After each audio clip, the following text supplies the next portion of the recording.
إن الحمد لله وصلي وسلم على نبينا مصطفى محمد صلى الله عليه وسلم وعلى آله وصحبه أجمعين أما بعد أعوذ بالله من الشيطان الرجيم بسم الله الرحمن الرحيم സൂറ അൽ-മുഅ്മിനൂൻ 23-ാമത്തെ വചനത്തിന്റെ വ്യാഖ്യാനം നോക്കൂ നിങ്ങൾ.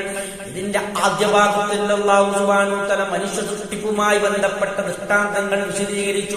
അതിനുശേഷമുള്ള ഭാഗത്ത് അല്ലാഹു പ്രകൃതി ദൃഷ്ടാന്തങ്ങളെ വിശദീകരിച്ചു.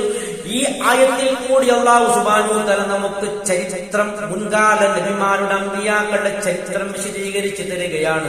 അല്ലാഹുവിന്റെ ഏകത്വത്തെ തൗഹീദിനെ ഉൾക്കൊള്ളുന്നതിന് വേണ്ടി എന്താണ് അന്നൊക്കെയും സംഭവിച്ചത് എന്നുള്ള യഥാർത്ഥ കഥനങ്ങൾ അല്ലാഹു വിശദീകരിക്കുകയാണ്. നോക്കൂ നിങ്ങൾ, നൂഹ് നബിയെ കുറിച്ചാണ് പറയുന്നത്.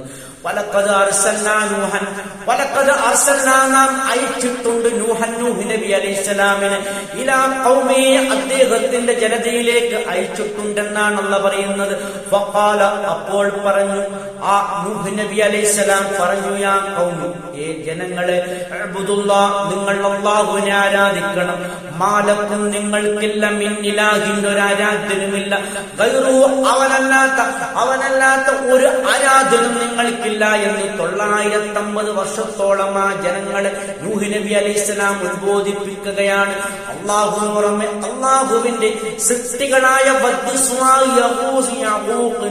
എന്നുള്ള 5 അല്ലാഹുവിന്റെ സൃഷ്ടികളായ മനുഷ്യരാരാധിക്കുന്ന വിഭാഗത്തോടാണ് അല്ലാഹുവിന്റെ റസൂൽ നൂഹ് നബി അലൈഹിസ്സലാം ഉത്ബോധനം ചെയ്യുന്നത്, പ്രബോധനം നടത്തുന്നത്. അവരോട് പറയുകയാണ്, അതൊന്നും നിങ്ങളുടെ ഇലാഹല്ല, അതൊക്കെയും അല്ലാഹുവിന്റെ സൃഷ്ടികളാണ്, അവരൊന്നും ആരാധനക്കർഹരല്ല, അവരൊക്കെയും അല്ലാഹുവിന്റെ സൃഷ്ടികൾ മാത്രമാകുന്നു. മാലക്കും മിൻ ഇലാഹിൻ ഗൈറു, അവനല്ലാതെ ഒരു ആരാധനും നിങ്ങൾക്കില്ല എന്ന് പറഞ്ഞാൽ അല്ലാഹുവല്ലാതെ യാതൊരു ആരാധനും നിങ്ങൾക്കില്ലേ ഇല്ല.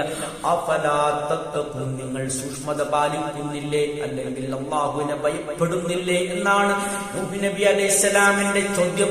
അതുകൊണ്ട് ഈ ചരിത്ര വിശദീകരണം ഉൾക്കൊണ്ടുകൊണ്ട് നാം അല്ലാഹുവിനെ മാത്രം ആരാധിക്കുന്നവരായി മാറണം എന്നാണ് അല്ലാഹു സുബ്ഹാനഹു വ തആല പറയുന്നത്.